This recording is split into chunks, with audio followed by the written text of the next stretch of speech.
Throughout the years, many brands have gone to movies that nobody asked for, such as the Emoji Movie and the upcoming Pop Figure Movie. But what about movies based on famous mascots? Back in the 90s, McDonald's released a series of 6 episodes which followed their characters. The show was called The Wacky Adventures of Ronald McDonald, and it was a huge hit. Also, if I hear another person say that I look like a hamburger, I'm going to fuck it was so big that McDonald's location started running out of copies. A year after The Wacky Adventures of Ronald McDonald released, Chuck E. Cheese released their own VHS. They weren't episodes. Instead, it was a 1-hour film. There is no evidence that Chuck E. Cheese made this film because of McDonald's success, but it's very likely. Chuck E. Cheese in the Galaxy 5000. It's in stores now. I couldn't find how many copies Chuck E. Cheese sold, so I'ma just assume that they sold many copies. Was the movie good? Well, join me as we enter the Galaxy 5000. Chuck E. Cheese in the Galaxy 5000 follows Chuck and the gang, minus Pasquale, helping their friend Charlie raise $50,000 in order to save his aunt's and uncle's farm. It's a pretty simple setup. While the gang are thinking of ways to raise money, Pasquale informs them of the race in another galaxy where you can win $50,000. And apparently he's won the race before. Somehow.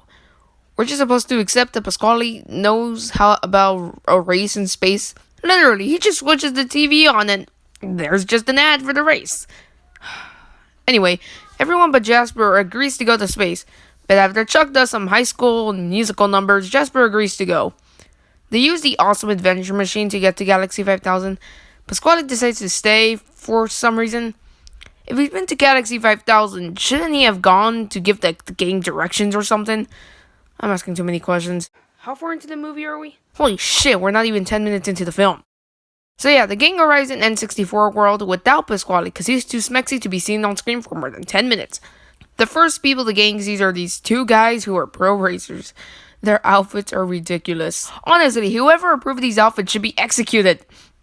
For some reason, these guys talk in these really bad Arnold Schwarzenegger voices. I wonder if these guys are proud of being in this movie. Anyway, the gang goes over to meet Pasquale's old mechanic named Flapjack. Flapjack gives the gang Pasquale's old race jet. The villains of the film use this thing called Zoom gas to make them better racers, but to me it just looks like they're doing cocaine. Helen pretends to be interested in the villains in an attempt to make Chucky jealous. Why, you may ask? Well... Oh, you mean Helen? Oh, she's just a friend. You know, she's like one of the guys.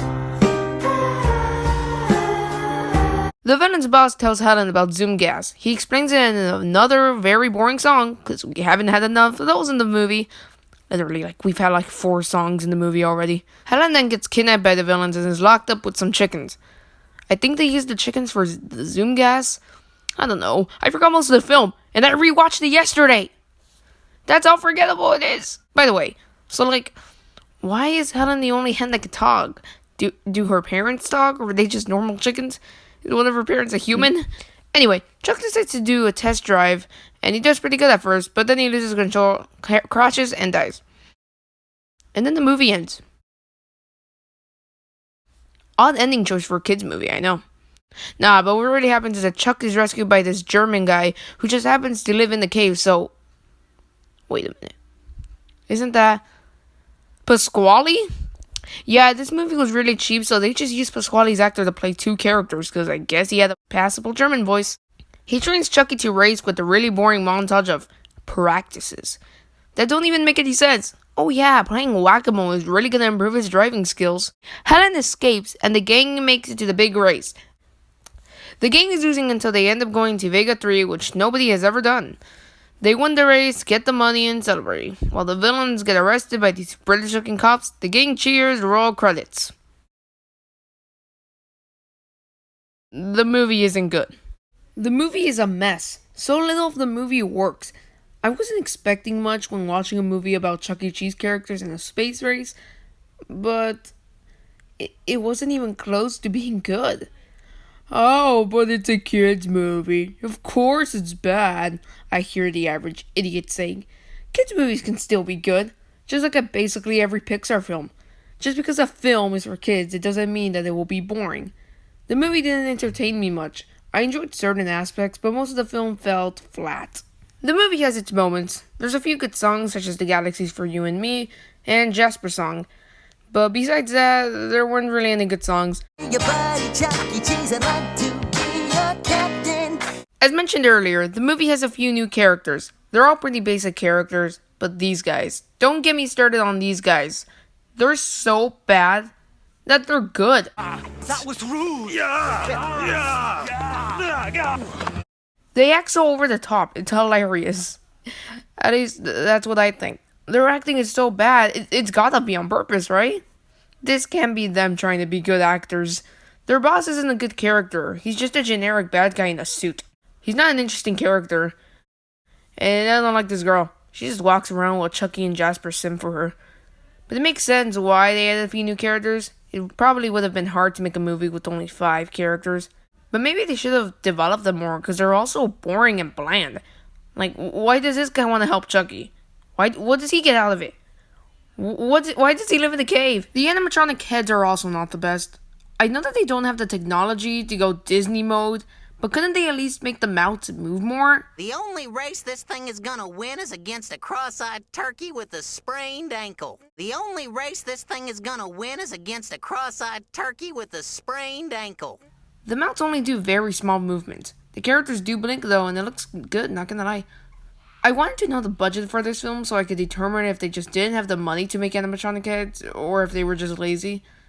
But I couldn't find the budget for this film anywhere. The characters in the movie are really bland. Chucky and Jasper aren't bad in this movie. They pretty much act exactly how they act in the show tapes. But the others. Helen's just the pettiest bitch in this movie. She gets pissed at Chucky for not liking her, so she tries banging the bad guys. Helen just makes me cringe in this movie. Probably like you're cringing at this video. Munch just kind of sits there. He has like 4 lines in the movie and doesn't even have his actual voice actor. He just sits there and makes some gags about his feet. The movie would have basically been the same without him. Pasquale. I'm not even going to say what's wrong with him. I don't get why Munch and Helen's actors didn't play them in the movie. They probably saw the scripts and thought it was dog shit. Which it is. You know what else is dog shit? The movie's visuals. I know this movie was really cheap and it was made back in the 90s, but I can't ignore these backgrounds. They're so obviously fake. It's the only thing my eyes look at. It's the only thing I focus at. Every time it shows the characters in the car, I can tell that they're just in a green screen. I mean, who wouldn't? They didn't even bother getting decent looking backgrounds. 90% of the film is green screen, and it's so bad and impossible for me to ignore. If they don't have the money to make a film of a high-tech space movie, then why do it in the first place? Which brings me to my next point. The movie's plot is so bad. The movie's plot could work, but not with Chuck E. Cheese. Going to another galaxy and being in a futuristic race is not something you would want to see Chuck E. Cheese doing. I think that the movie should have focused more on the singing aspect, since, that's what they're known for. Maybe they could have raised money by doing a singing competition or something. I don't know. Anything else would have been better than the Galaxy 5000. I don't know if you remember this, but back in 2016, I believe, there was this full story of Duck E. Cheese. It was a story of Mike Wolf taking over Chuck E. Cheese. They have a whole singing contest and everything. The story's pretty good. This was just a show tape, but the story is better than the movie. So once again, the movie should have focused more on the singing side of Chuck E. Cheese. I don't think Chuck E. Cheese really needed a movie. I don't think anyone wanted to make a Chuck E. Cheese movie. The movie was just made for a quick buck, so they didn't really give a shit about writing a good story. Chuck E. Cheese is a brand. It's not something that should be turned into a film. Turning games, books, and comics into movies is alright, but not food brands. I don't want to see a movie about the Noid. Also, did you know that this movie was produced by Funimation? Yeah, that Funimation, the studio that's known for anime such as My Hero Academia and Dr. Stone. But that's not really important. I make jokes on my Instagram giving this movie a 13 out of 10, but being serious, I'm gonna give the film a 5 out of 10. Since it does have its moments, few good stuff I like, but most of it's still shit. Would they recommend it? Sure. If Chuck E. Cheese ever decides to make another movie, I hope that it has great songs such as the ones in this one. But Chuck E. Cheese is never getting a movie again, so yeah. What the